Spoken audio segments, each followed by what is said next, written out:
فلما رأى أيديهم لا تصل إليه نكرهم، پھر جب دیکھا کہ ان مہمانوں کے ہاتھ کھانے کی طرف نہیں بڑھتے تو انہیں مشتبہ سمجھا کہ یہ تو کوئی مشکوک معاملہ ہے، لگتا ہے اچھے ارادے سے نہیں آئے، کیونکہ جو مہمان پانی نہ پیے، کھانا نہ کھائے اور مہمانی قبول کرنے سے انکار کر دے، پھر وہ اچھے ارادے سے تو نہیں آیا ہوتا. تو یہی شک ان کو بھی پڑا اور دل میں خوف محسوس کرنے لگے کہ یہ کیا ماجرا ہے، کچھ کھا نہیں رہے. تو یہ صورتحال دیکھ کر کہنے لگے، یعنی وہ کہنے لگے فرشتے، ڈرو نہیں، ہم لوط کی قوم کی طرف بھیجے گئے ہیں، ہم ایک مشن پر آئے ہیں اور راستے میں تمہیں بھی خوشخبری دینے کے لیے.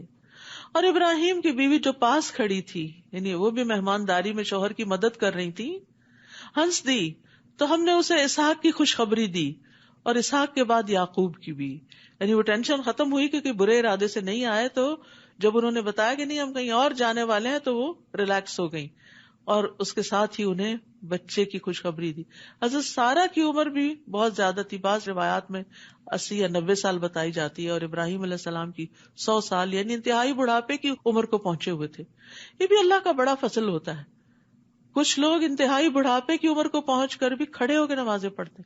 ابھی آج مجھے کوئی بتا رہا تھا کہ وہ ہماری ایک بہن کی والدہ ہیں، 100 سال کے قریب ان کی عمر ہے، اور وہ مغرب کی نماز کل انہوں نے کھڑے ہو کے پڑھی ہے، اور ہم جوان لوگ بیٹھ کے نمازیں پڑھ رہے ہوتے ہیں. یہ اللہ کی توفیق ہوتی ہے جس کو وہ دے، اور یہ توفیق مانگا کرے، رو کے مانگا کرے. ہم رو کے صرف دنیا مانگتے ہیں، ہم رو کے اچھی عبادت کی توفیق مانگا کرے. ربی اعنی علی ذکرک و شکرک و حسن عبادتک. عبادت کا مہینہ آ رہا ہے، چونکہ راتیں چھوٹی، دن لمبے، کام زیادہ، وقت کم، تو برکت کی دعا مانگے اور توفیق مانگے کہ یا اللہ سارا قیام کروانا، کچھ نہ چھوٹے، اور یکسوئی سے ہو اور خشوع سے ہو. اس طرح کی دعائیں مانگا کریں. اللہ روزوں کا پتہ ہی نہ چلے، اور زیادہ سے زیادہ قرآن کے ساتھ میرا رابطہ ہو، زیادہ سے زیادہ صدقے کی توفیق دینا. یعنی جتنی بھی نیکیاں آپ سوچ سکتے ہیں وہ صرف سوچ کے نہ رہ جائے کہ پلاننگ میں نے کر لی ہے، ٹک کر لیا، یہ بھی کروں گا، یہ بھی نہیں. توفیق مانگے. آپ جتنی چاہے پلاننگ کریں، جب تک اللہ کی دی ہوئی توفیق نہ ہو تو کام ہوتے نہیں ہیں، اور پھر آپ بعد میں گلٹ کا شکار ہوتے ہیں، شاید میں نے ان ریئلسٹک گول سیٹ کر لیے تھے. نہیں، ان ریئلسٹک نہیں ہوتے. بعض لوگ انہی گولز کو اچیو بھی کر جاتے ہیں، اکمپلش کر جاتے ہیں. تو یہ سینس آف اچیومنٹ جو ہوتی ہے نا، یہ پھر انسان کو آگے بڑھاتی. تو اللہ سے توفیق مانگے، کام کریں، اس سے اور حوصلہ بڑھے گا، نیکیوں میں آگے بڑھتے چلے جائیں گے. ہمت نہ ہاریں. ایسے لوگوں کی باتوں پہ کوئی دھیان نہ دیں جو اپنے مسئلے مسائل بتاتے رہیں کہ عبادت نہیں ہوتی، یہ نہیں ہوتا، وہ نہیں ہوتا. سنی انسنی کر دیں، کیونکہ انسان دوسروں کی باتوں سے، پروپیگنڈے سے متاثر بھی ہو جاتا ہے. تو ان لوگوں کو اپنی مثال بنائیں جو آپ سے آگے ہیں عبادات میں. تو اللہ سبحانہ تعالیٰ جسے چاہے بڑھاپے میں اولاد دے سکتا ہے، اس کے لیے کیا مشکل ہے، اور ہمت بھی دے دیتا ہے. ایک بوڑھی عورت بچہ پیدا کرے، یہ ہمت کی بات ہے نا. اس زمانے میں تو کوئی سی سیکشن بھی نہیں ہوتے تھے، نیچرل برتھ تھی. وہ بولی اے ہے کیا میں بچہ جنوں گی جبکہ میں خود بھی بوڑھیا ہوں اور میرا خاوند بھی بوڑھا ہے، یہ تو بڑی عجیب بات ہوگی. ان ھذا لشیء عجیب. قالوا اتعجبین من امر اللہ رحمت اللہ وبرکاتہ علیکم اہل البیت انہ حمید مجید. فرشتے کہنے لگے کیا تم اللہ کے حکم سے تعجب کرتی ہو، اس پہ حیرت زدہ ہو؟ اے اہل بیت نبوت، تم پر اللہ کی رحمت اور برکتیں ہوں، بلا شبہ وہ قابل تعریف اور بڑی شان والا ہے. پھر جب ابراہیم علیہ السلام سے خوف دور ہو گیا اور اسے خوشخبری مل گئی تو وہ قوم لوط کے بارے میں ہم سے جھگڑنے لگے. اللہ اکبر، کس درجے کی خیر خواہی تھی اور کیسا غم تھا لوگوں کا ابراہیم علیہ السلام کے دل میں. بیک وقت دو طرح کی خبریں ہیں، ایک اچھی خبر ہے، ایک بری خبر ہے. ابراہیم علیہ السلام اچھی خبر کو اچھے طریقے سے قبول کر کے پھر دوسری بات کی فکر کرنے لگتے ہیں. ہم ہوں ایسے موقع پر تو کیا کریں، لوگ جائیں جہنم میں، ہمیں تو اس وقت اپنی پارٹی کرنی چاہیے، بہت بڑی خوشی کی خبر ملی ہے. نہیں، انسانوں کے اوپر آنے والی تکلیف کا احساس کر کے اللہ تعالیٰ سے جھگڑ رہے ہیں. یجادلنا فی قوم لوط. جھگڑا کیا تھا؟ اللہ نہیں، عذاب نہیں دینا، ان کو اور مہلت دے، ان کو ہدایت دے. ان ابراہیم لحلیم اواہ منیب. بلا شبہ ابراہیم بڑے بردبار، نرم دل اور رجوع کرنے والے تھے، ہر چیز میں اللہ کی طرف پلٹتے تھے. کیسی خیر خواہی. ایسے لوگوں کو اللہ چن لیتا ہے. وہ اپنے مخالفین کے لیے منکرین کے لیے بد دعائیں نہیں کرتے، وہ ان کے لیے آخری وقت تک خیر ہی چاہتے ہیں. تو حلیم وہ شخص ہوتا ہے جو غصہ نہیں کرتا اور دوسرے کے قصور پہ اس کو پکڑتا نہیں. اگر کسی سے غلطی ہو تو ہم اس کو ایک دفعہ تو کال کر کے بتانا ہی چاہتے ہیں کہ تم نے غلط کیا، پیچھے ہی پڑ جاتے اور پھر دلیلیں مانگتے ہیں، دلیل دیں، ان کو بتائیں تاکہ یہ اپنی غلطی سے باز آئیں. بہت دفعہ صرف آپ کا اچھا رویہ دوسرے کو سوچنے پہ مجبور کر دیتا ہے، جو بہت مضبوط دلیل سے آپ نہیں سوچوا سکتے دوسرے کو. تو حلیم وہ ہوتا ہے جس کے ساتھ اگر کوئی برا کرے تو وہ اس سے انتقام لینے میں جلدی نہیں کرتا، جلدی بدلہ نہیں لیتا. اور اواہ کا مطلب ہے ہر وقت اللہ کے سامنے گڑ گڑانا، اٹھتے بیٹھتے آہیں بھرنا، اللہ سے دعائیں کرتے رہنا، اللہ سے خاص تعلق رکھنا. اور منیب کہتے ہیں پلٹنے والا، تمام کاموں میں اللہ کی طرف رجوع کرنے والا. کیا خوبیاں ہیں. فرشتوں نے کہا ابراہیم اس قصے کو چھوڑ دو، اب تو تمہارے رب کا حکم آ چکا، اب انہیں عذاب آ کے رہے گا جو ٹل نہیں سکتا. پھر جب ہمارے فرشتے لوط کے پاس آئے تو انہیں ان کا آنا ناگوار محسوس ہوا اور دل گھٹ گیا. لوط علیہ السلام بھی پریشان ہو گئے، کہنے لگے یہ تو مصیبت کا دن ہے، فرشتے ایسے ہی نہیں آتے. اور اس کی قوم کے لوگ دوڑتے ہوئے ان کے ہاں آ گئے، کیونکہ فرشتے نوجوانوں کی شکل میں تھے جن سے وہ بدکاری کرنا چاہتے تھے. وہ پہلے سے ہی بدکاری کیا کرتے تھے. لوط علیہ السلام نے انہیں کہا اے میری قوم، یہ میری بیٹیاں ہیں، یعنی قوم کی بیٹیاں جو تمہارے لیے پاکیزہ تر ہیں، ان سے نکاح کر لو، ان سے اپنی خواہش پوری کر لو، لہٰذا اللہ سے ڈرو اور مجھے میرے مہمانوں میں رسوا نہ کرو. ابراہیم علیہ السلام کی مہمانداری اور طرح تھی اور لوط علیہ السلام کی اور طرح. تو مہمانی کا ایک حق یہ بھی ہے کہ مہمان کو ہر طرح کی تکلیف سے بچایا جائے، اسے پریشانی سے بچایا جائے. کیا تم میں کوئی بھی بھلا مانس نہیں؟ الیس منکم رجل رشید، یعنی کوئی ایسا انسان نہیں جو لوگوں کو نیکی کا حکم دے اور برائی سے روکے، میرا مددگار بنے اس میں. یاد رکھیے ان کی قوم میں سے کوئی ایک مرد بھی ان کے ساتھ ایمان نہیں لایا تھا، بیوی بھی نہیں، صرف 2 بیٹیاں تھیں ان کے ساتھ جو مومن تھی. تو کبھی ایسا بھی ہوتا ہے کہ آپ خیر خواہی اور تڑپ تڑپ کے کوششیں کر رہے ہوتے ہیں لیکن آپ کی بات تھرو نہیں ہوتی، لوگ مانتے نہیں اس کو، اور آپ سوچتے ہیں شاید میرے ہی اندر کوئی غلطی ہے. نہیں، بعض اوقات کچھ لوگوں کے دل سخت ہوتے ہیں اور وہ اپنی خواہشات میں اندھے ہوتے ہیں. اس قوم کا یہی حال تھا. جن لوگوں کو خواہشات کی محبت اندھا کر دے وہ ہدایت نہیں پا سکتے، کیونکہ ان کی آنکھوں پہ پردہ پڑا ہوا ہوتا ہے. ان کو صرف اپنی خواہش نفس پوری کرنے سے مطلب ہوتا ہے، وہ حلال سے ہو، وہ حرام سے ہو، جائز سے ہو، ناجائز سے ہو، انہیں اس سے کوئی غرض نہیں دین کیا کہتا ہے، اللہ کا حکم کیا ہے، رسول کا حکم کیا ہے. وہ کہنے لگے تم تو یہ جانتے ہو کہ تمہاری بیٹیوں سے ہمیں کوئی دلچسپی نہیں، یعنی عورتوں کی طرف ہمارا کوئی رجحان نہیں، اور یہ بھی جانتے ہو کہ ہم کیا چاہتے ہیں، ہم تو صرف مردوں سے ہی لذت حاصل کرنا چاہتے ہیں. تو یہ عمل قوم لوط جو تھا یہ اس قوم کی تباہی کا باعث بنا. رسول اللہ صلی اللہ علیہ وسلم نے فرمایا بے شک مجھے اپنی امت میں سے سب سے زیادہ جس چیز کا اندیشہ ہے وہ قوم لوط کا عمل ہے، کہ ان کے اندر بھی یہ خرابی نہ آ جائے. اور اب آپ دیکھیں کہ بعض جگہوں پر تو لوگ علل اعلان اس برائی کا ارتکاب کرتے ہیں، حیا بھی نہیں، جسٹیفائی کرتے ہیں کہ یہ تو ہمارے جینز میں ہے. قال لو ان لی بکم قوۃ او آوی الی رکن شدید، لوط علیہ السلام نے کہا کاش میں تمہارا مقابلہ کر سکتا یا کسی مضبوط سہارے کی طرف پناہ لے سکتا. فرشتے کہنے لگے لوط ہم تیرے رب کے بھیجے ہوئے فرشتے ہیں، یہ لوگ تمہارا کچھ نہ بگاڑ سکیں گے، بے فکر ہو جاؤ. کچھ حصہ رات گزر لے تو اپنے گھر والوں کو لے کر اس بستی سے نکل جاؤ اور تم میں سے کوئی بھی مڑ کے نہ دیکھے، البتہ تمہاری بیوی پر بھی وہی کچھ گزرنا ہے جو ان پہ گزرے گا. پہلے سے ہی بتا دیا ان پر عذاب کے لیے صبح کا وقت مقرر ہے، جب یہ غفلت کی نیند سو رہے ہوں گے. بہت سے لوگ ساری ساری رات جاگتے ہیں برے کام کرنے کے لیے، فجر قریب ہوتی تو سو جاتے ہیں. اس قوم کو بھی شاید یہی حال تھا. تو عین اس غفلت کے وقت پھر انہیں دھر لیا گیا، اور صبح ہونے میں اب دیری کتنی ہے، بس گھڑیاں گن رہے تھے کہ کتنی دیر باقی ہے کہ جب عذاب آئے، کیونکہ فرشتے اپنی مرضی سے کوئی ایکشن نہیں لیتے. جو وقت انہیں بتایا جاتا ہے، جو کام انہیں بتایا جاتا ہے، وہ ہو بہو بس وہی کرتے ہیں. پھر جب ہمارا حکم آ گیا تو ہم نے اس بستی کے اوپر کے حصے کو نچلا بنا دیا. جبریل علیہ السلام آئے، پر کی ایک نوک سے پوری بستی کو اوپر اٹھا لیا، بہت اوپر لے گئے اور اوپر سے واپس پٹخا الٹا کر کے، اور نیچے کی زمین ان کے سروں پہ آ پڑی اور اسی کے اندر دب گئے. پھر ان پر کھنگر کی قسم کے تہ بر تہ پتھر برسائے، سمجھے جیسے کوئی کلاشن کوف کھل جائے اور گولیوں پہ گولیاں برسے. مصومۃ عند ربک وما ہی من الظالمین ببعید، جو تیرے رب کے ہاں نشان زدہ تھے کہ کس کو کون سا پتھر لگے گا، اور یہ خطہ ظالموں سے کچھ بھی دور نہیں.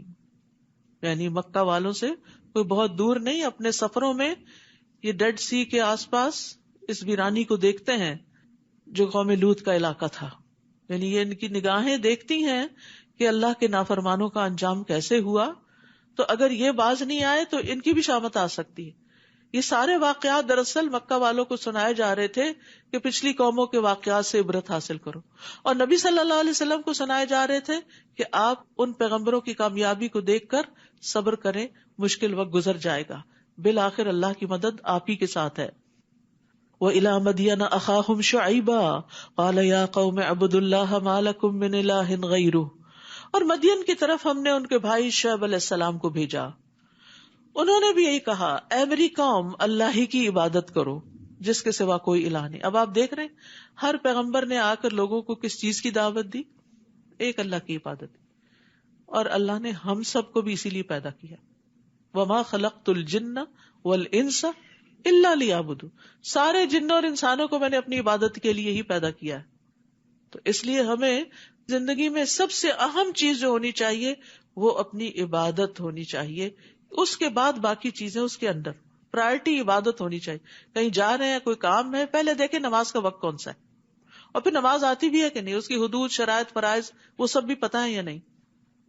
کہیں سفر پر ہیں تو قبلہ کہاں سے دیکھیں گے، کتنی نماز پڑھنی ہے، قصر کیا ہوتی ہے، کتنی دور پہ قصر ہوتی ہے، کب تک قصر ہوتی ہے، یہ ساری باتیں معلوم ہونی چاہیے.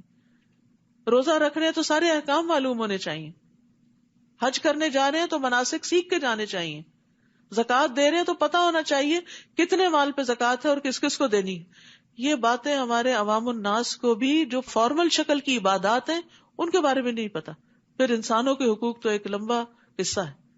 صرف اپنا حق پتا ہے ہمارے ساتھ کون کون زیادتی کرتا ہے، اور اسی کا رونا روتے رہتے ہیں. اور ہم دوسرے کا حق کہاں نہیں دیتے اس کی فکر نہیں کرتے. جبکہ ہم سے یہ نہیں پوچھا جائے گا کہ تمہیں کون سا حق نہیں ملا، ہم سے یہ پوچھا جائے گا کہ تم نے کیا کیا. اور دوسرے کی زیادتی، دوسرے سے اس کا سوال اور حساب ہوگا. اسی طرح عبادت کے حکم کے علاوہ پیغمبروں نے اپنی قوم کو جو ان کے اندر خاص قسم کی اخلاقی برائیاں یا خرابیاں تھیں ان کی اصلاح کی طرف بھی متوجہ کیا. جیسے شعیب علیہ السلام نے اپنی قوم سے کہا، اور ناپ اور تول میں کمی نہ کرو، میں تمہیں خوشحال دیکھ رہا ہوں. بزنس کمیونٹی تھی یہ، اور مجھے ڈر ہے کہ تم پر ایسا عذاب آئے گا جو تمہیں ہر طرف سے گھیر لے گا. تو ایک عبادت اور دوسرے دنیاوی معاملات میں فیئر ڈیلنگ. اور اے قوم، ناپ اور تول کو انصاف کے ساتھ پورا کیا کرو، اور لوگوں کو ان کی اشیاء کم نہ دیا کرو، نہ تول کے کم نہ گن کے کم. اور زمین میں فساد نہ پھیلاتے پھرو. فساد پھیلتا ہے ظلم سے، جب کسی صاحب حق کو اس کا حق نہیں ملتا. تو جب ناپ تول میں کمی کرو گے، جن کے حق میں کمی ہو رہی ہے وہ پھر جوابی انتقامی کاروائیاں کریں گے اور لڑائی جھگڑے فساد شروع ہوں گے. تمہارے لیے اللہ کی دی ہوئی بچت ہی بہتر ہے. یعنی ایک جینوئن پروفٹ جو ہے وہی کافی ہے اگر تم مومن ہو، اور میں تم پر کوئی محافظ تو نہیں. اس سے پتہ چلتا ہے کہ کسی بھی تجارت کے کام میں ایسا نفع حاصل کرنا کہ جو حق نہ بنتا ہو درست نہیں. یعنی اللہ نے جو مال تمہارے لیے انصاف کے ساتھ حقوق ادا کرنے کے بعد باقی چھوڑا ہے وہ تمہارے لیے بہتر ہے، بابرکت ہوگا چاہے تھوڑا بھی ہوگا، بجائے اس کے کہ تم کسی پر ظلم کر کے ناحق مال حاصل کرو. لیکن انسان مال کی محبت میں ایسے گرفتار ہے کہ اس کو جب مال ملتا ہے تو وہ نہیں سوچتا کہ یہ جائز طریقے سے آیا ہے یا ناجائز طریقے سے. قیامت کے دن بھی ابن آدم سے جو سوال کیے جائیں گے ان میں سے ایک سوال یہ کہ مال کہاں سے آیا، انکم کا سورس کیا تھا، اور خرچ کہاں کیا. ایک آڈٹ تو دنیا میں ہوتا ہے نا، اور ایک وہاں بھی ہونے والا ہے. نبی صلی اللہ علیہ وسلم نے فرمایا، ابن آدم دو چیزوں کو ناپسند کرتا ہے، موت کو، حالانکہ وہ مومن کے لیے فتنوں سے بہتر ہے، اور مال کی قلت کو، یعنی تھوڑا مال ہو تو راضی نہیں ہوتا، حالانکہ مال کی قلت حساب کتاب میں کمی کا باعث ہے. تھوڑا ہے تو حساب کتاب بھی کم ہے، لیکن ہم ہمیشہ تھوڑے پہ پریشان ہی ہوتے ہیں. اسی لیے ایک روایت میں آتا ہے کہ جو غریب لوگ ہوں گے وہ جنت میں 500 سال نصف دن پہلے چلے جائیں گے، ان کا حساب کتاب ہی نہیں. جن کے پاس جتنا زیادہ اتنا حساب کتاب زیادہ. وہ کہنے لگے اے شعیب، کیا تمہاری نماز تمہیں یہی سکھاتی ہے؟ اب نماز کا تانا یہ اس دور سے ہے کہ ہم ان معبودوں کو چھوڑ دیں جنہیں ہمارے آباء و اجداد پوجتے آئے ہیں، یا جسے ہم چاہیں یا جیسے ہم چاہتے ہیں اپنے اموال میں تصرف کرنا چھوڑ دیں. یعنی تم کہتے ہو ایک اللہ کی عبادت کرو تو ہمارے معبودوں کا پھر کیا ہوگا؟ تم کہتے ہو کہ مال میں دھوکہ دہی نہ کرو اور فیئر ڈیلنگ کرو، پھر ہمارا نفع کہاں ہوگا؟ تم تو بڑے بردبار اور بھلے مانس آدمی تھے، تم تو بڑے اچھے ویل ایجوکیٹڈ اور ایک نوبل پرسن تھے، تمہیں کیا ہو گیا مولوی بن گئے اور اس طرح کی نصیحتیں کرنے لگے ہو؟ آج بھی جو شخص یہ دو باتیں کرے اس کو اسی طرح کے تانے دیے جاتے ہیں. قال یا قوم ارأیتم ان کنت علی بینۃ من ربی ورزقنی منہ رزقا حسنا. شعیب علیہ السلام نے کہا میری قوم بھلا دیکھو، اگر میں اپنے رب کی طرف سے ایک واضح دلیل پر ہوں اور مجھے اللہ نے اچھا رزق بھی عطا کیا ہو تو میں تمہارا ساتھ کیسے دے سکتا ہوں؟ یعنی نبی بھی ہوں اور اللہ کا رزق بھی رکھتا ہوں تو تمہارے پیچھے کیوں چلوں؟ دین بھی ہے دنیا بھی ہے تو مجھے تمہاری بات ماننے کی کیا ضرورت ہے؟ میں نہیں چاہتا کہ جس بات سے تمہیں منع کرتا ہوں خود ہی اس کی خلاف ورزی کرنے لگوں. میں تو جہاں تک ہو سکے اصلاح ہی چاہتا ہوں. پیغمبر اصلاح کرنے کے لیے آتے ہیں اور مجھے توفیق نصیب ہونا تو اللہ ہی کے فضل سے ہے. میں اسی پر بھروسہ کرتا ہوں اور اسی کی طرف رجوع کرتا ہوں. تو پیغمبر بھی یہ بات جانتے ہیں کہ کوشش تو کرنی ہے لیکن توفیق اللہ کی طرف سے ہوگی اور اس کے لیے اللہ پر بھروسہ کرنا ہوگا، اپنے اوپر نہیں، اسباب پر نہیں. اور اے میری قوم، میری مخالفت تمہیں اس بات پر برانگیختہ نہ کر دے کہ تمہیں ویسی ہی مصیبت پہنچ جائے جیسی قوم نوح، قوم ہود اور قوم صالح کو پہنچی، اور قوم لوط کا علاقہ تو تم سے کچھ دور بھی نہیں. تو ہر پیغمبر نے اپنے سے پچھلے پیغمبروں کے حالات اور واقعات سے اپنے قوم کو نصیحت کی، اور یہ بھی تبلیغ کا بڑا اچھا طریقہ ہوتا ہے، قصے سنا کر واقعات کے ذریعے لوگوں کو صحیح اور غلط کی پہچان کروائی جائے. دوسرے لوگوں کی زندگی ہمارے لیے یا اچھا نمونہ ہوتی ہے فالو کرنے کے لیے، یا پھر عبرت کا نمونہ ہوتی. جنہوں نے اچھا کیا ان کی اچھائیاں ہمیں انسپریشن دیتی ہیں، ہم انسپائر ہوتے ہیں ان سے، اور جنہوں نے برا کیا ان کے برے انجام سے پھر انسان ڈر کے برائی چھوڑ سکتا ہے. اور یہ انسانی نفسیات کے بہت قریب چیز ہوتی ہے. وَاسْتَغْفِرُوا رَبَّكُمْ. اور اس میں آپ دیکھیے کہ بچوں کی جب آپ بچپن سے تربیت کرنے لگے تو ان کو کہانیاں سنائیں، اور اوتھینٹک کہانیاں جو قرآن و سنت سے ثابت ہیں، تاکہ سچ کی قبولیت ان کے اندر آئے. کیونکہ جو جھوٹ ہوتا ہے نا اس کی برکت نہیں ہوتی. وقتی طور پہ انسان بڑا متاثر ہوتا ہے لیکن بعد میں باطل جو ہوتا ہے وہ زائل ہو جاتا ہے، حق ہی صرف جمتا ہے. تو حق چاہے تھوڑا بھی ہونا وہ کافی ہوتا ہے. مجھے اچھی طرح یاد ہے کہ جب میں بہت ہی چھوٹی تھی میرے والد ہمیں رات کو سونے سے پہلے لازماً آدم علیہ السلام کا قصہ، نوح علیہ السلام کا، اور وہ ایک بالکل ساری دنیا سے جیسے کٹ کے خاموشی کا وقت ہوتا ہے رات کا وقت، اور اس وقت ہم لوگ چھت پہ سویا کرتے تھے اور ستارے نظر آتے تھے اور کہانیاں سنتے سنتے سوتے تھے. تو وہ چیزیں جو دل میں بیٹھی ابتدائی سالوں میں وہ آج تک محسوس ہوتی ہیں، اور اب بھی میں جب یہ واقعات پڑھتی ہوں تو مجھے وہ چیزیں فلیش بیک کرتی ہیں. تو بچوں کو کہانیاں سنائیں پیغمبروں کی، اور پیغمبروں کے بعد صحابہ کرام کی، اور پھر تابعین اور امت کے جو بھی بڑے بڑے لوگ گزرے. کیونکہ آگے یوسف علیہ السلام کا قصہ آ رہا ہے، فقصص القصص، ان کے سامنے قصہ بیان کیجئے. تو واقعات کے ذریعے انسان کو بڑی عبرت حاصل ہوتی ہے، انسان دوسروں سے سبق لیتا ہے. وَاسْتَغْفِرُوا رَبَّكُمْ. نوح علیہ السلام نے اپنی قوم کو استغفار کے لیے کہا، ہود علیہ السلام نے کہا، اور یہ بھی اپنی قوم کو استغفار کی دعوت دیتے ہیں. وَاسْتَغْفِرُوا رَبَّكُمْ ثُمَّ تُوبُوا إِلَيْهِ إِنَّ رَبِّي رَحِيمٌ وَدُودٌ. اور اپنے رب سے معافی مانگو اور اسی کے آگے توبہ کرو، میرا رب یقیناً رحم کرنے والا اور اپنی مخلوق سے محبت کرنے والا ہے. ودود. وہ کہنے لگے شعیب تمہاری اکثر باتوں کی تو ہمیں سمجھ ہی نہیں آتی، دین کی سمجھ کے لیے دل کے دروازے کھولنا بڑا ضروری ہوتا ہے. افلا یتدبرون القرآن ام علی قلوب اقفالها. اگر آپ کا دل راغب بھی نہیں ہے نا ہدایت لینے کے لیے، آپ کو پسند ہی نہیں، تو اچھی سے اچھی بات بھی آپ کے اوپر اثر نہیں کرتی. پھر ہم دیکھ رہے ہیں کہ تم ہمارے درمیان ایک کمزور سے آدمی ہو، اور اگر تمہاری برادری نہ ہوتی تو ہم تمہیں سنسار کر دیتے. نبی صلی اللہ علیہ وسلم کو بھی کفار مکہ قریش میں سے ابو طالب کے ڈر سے ہی ان پر حملہ آور ہونے سے رکے ہوئے تھے. اور تم ایسے نہیں کہ جس کا ہم پر کوئی دباؤ ہو. شعیب نے کہا ہے میری قوم، کیا تم پر میری برادری کا دباؤ اللہ سے زیادہ ہے؟ وہ زیادہ بھاری ہے جسے تم نے بالکل پسے پش ڈال دیا. لوگوں سے ڈرتے ہو، اللہ سے نہیں ڈرتے. یہ جو کچھ تم کر رہے ہو میرا رب یقیناً اس کا احاطہ کیے ہوئے ہے. اے میری قوم، تم اپنے طریقے پر کام کیے جاؤ، میں اپنے طریقے پر کرتا رہوں گا. جلد ہی تمہیں معلوم ہو جائے گا کہ کس پر رسوا کرنے والا عذاب آتا ہے اور کون جھوٹا ہے. تم بھی انتظار کرو اور میں بھی تمہارے ساتھ منتظر ہوں. اب الٹیمیٹم دے دیا گیا، اب دن توڑے. پھر جب ہمارا حکم آ گیا تو ہم نے شعیب کو اور اس کے ساتھ جو ایمان لائے تھے انہیں اپنی مہربانی سے بچا لیا، اور جن لوگوں نے ظلم کیا تھا انہیں ایک سخت چنگھاڑ نے ایسا پکڑا کہ وہ اپنے گھروں میں اوندھے منہ پڑے کے پڑے رہ گئے. چنگھاڑ، چیخ سے مار دیے گئے. ایک خاص لیول کے بعد اگر شور ہو تو انسان بے ہوش ہونے لگتا، مرنے لگتا ہے. یعنی کتنا کمزور ہے انسان. کھانے کو نہ ملے تو مر سکتا ہے، یعنی ایک سرٹن اماؤنٹ آف ڈیز سو نہ پائے تو مر سکتا ہے. اسی طرح چیخ اس کو مارتی ہے، کوئی ایسی زہریلی گیس ہو تو وہ مار دیتی ہے. وہ اپنے گھروں میں اوندھے منہ پڑے کے پڑے رہ گئے، جیسے وہ کبھی آباد ہی نہ ہوئے تھے، کبھی بسے ہی نہ تھے. دیکھو اہل مدین پر ایسی ہی پھٹکار پڑی جیسے قوم سمود پر پڑی تھی. اور ہم نے موسیٰ کو اپنے معجزے اور سری سند نبوت دے کر فرعون اور اس کے درباریوں کی طرف بھیجا، تو انہوں نے فرعون کے حکم کی پیروی کی. حالانکہ فرعون کا حکم کچھ اچھا نہ تھا.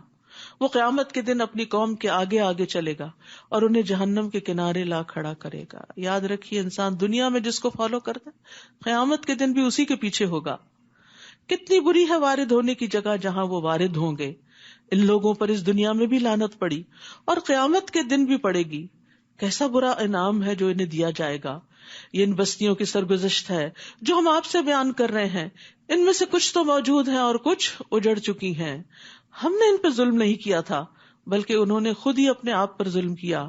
پھر جب اللہ کا حکم یعنی عذاب آ گیا تو ان کے وہ معبود کچھ بھی کام نہ آئے جنہیں وہ اللہ کے سوا پکارا کرتے تھے، بلکہ ان معبودوں نے ان کی تباہی میں ہی کچھ اضافہ کیا. اور جب بھی آپ کا رب کسی ظالم بستی کو پکڑتا ہے تو اس کی گرفت ایسی ہی ہوتی ہے. بلا شبہ اس کی گرفت دکھ دینے والی اور سخت ہے. جو شخص آخرت کے عذاب سے ڈرے اس کے لیے بھی ان واقعات میں نشان عبرت ہے. وہ دن ایسا ہوگا جس میں سب لوگ اکٹھے کیے جائیں گے، اور اس دن جو کچھ ہوگا سب کی موجودگی میں ہوگا. اور ہم نے اس دن کو بس ایک معینہ مدت تک کے لیے ہی مؤخر کر رکھا ہے. یعنی دنیا میں اگر کسی کی پکڑ نہیں بھی آتی تو ایک دن تو پکڑ کا آنے ہی والا ہے.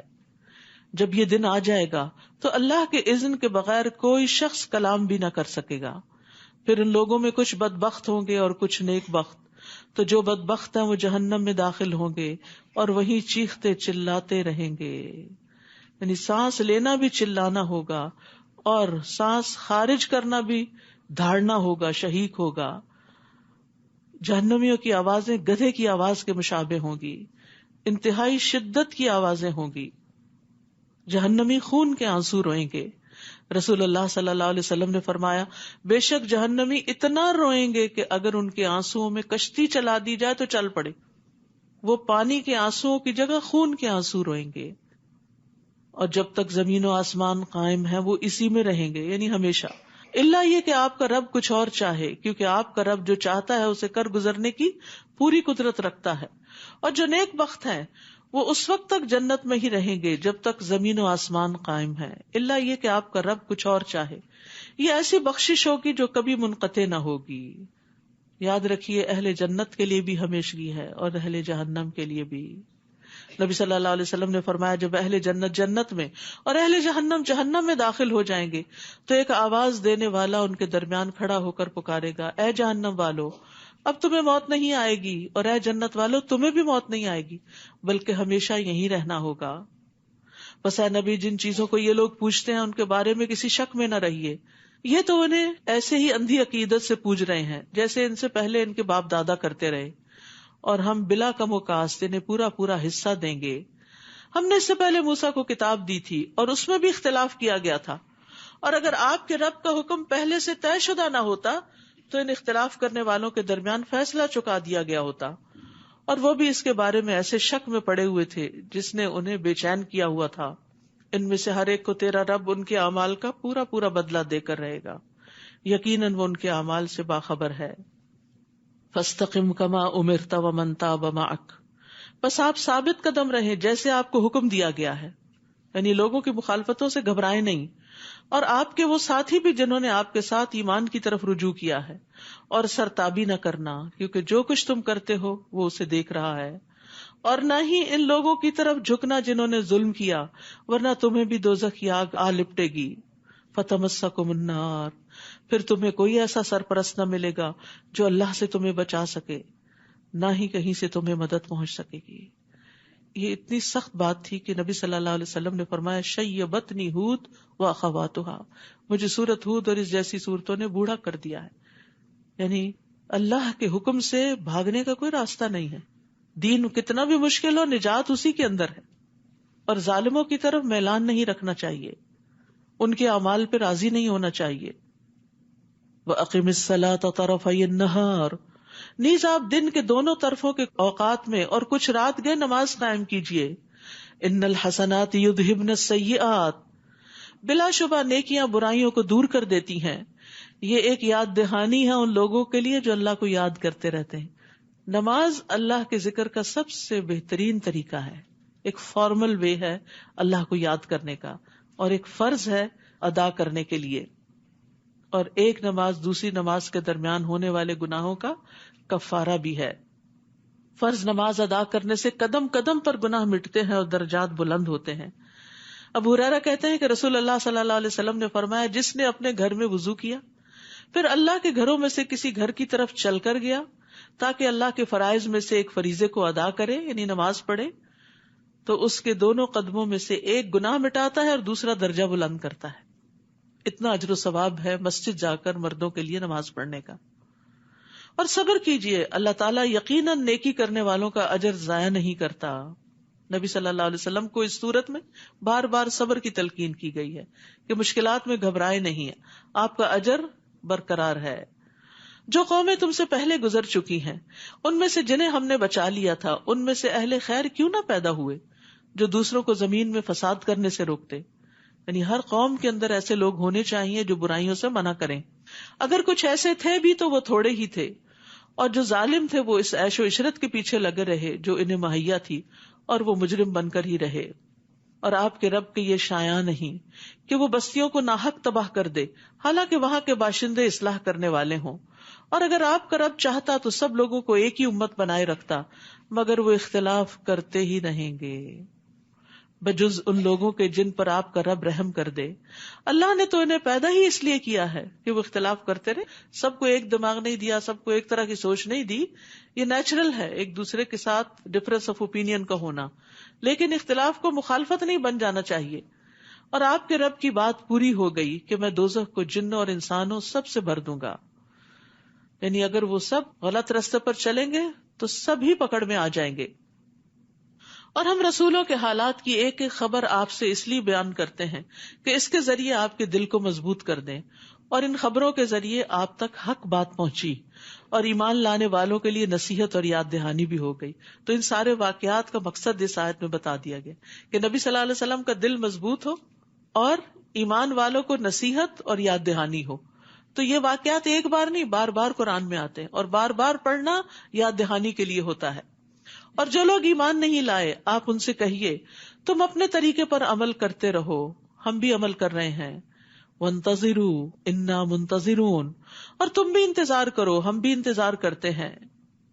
اور آسمانوں اور زمین میں جو کچھ پوشیدہ ہے اللہ کے قبضہ قدرت میں ہے، سب چھپی ہوئی باتیں چیزیں جو بندوں کو نہیں پتا، کسی کو نہیں پتا، اس کو معلوم ہے، اور معاملات سب کے سب اسی کی طرف لوٹائے جاتے ہیں، لہٰذا آپ اسی کی عبادت کیجئے اور اسی پر بھروسہ کیجئے، اور جو کچھ تم کر رہے ہو آپ کا رب اس سے بے خبر نہیں۔ تو یہ تسلی دلانے والی بات ہے کہ نیکی چھوٹی سی بھی ہو تو رب اس کو خوب جانتا ہے۔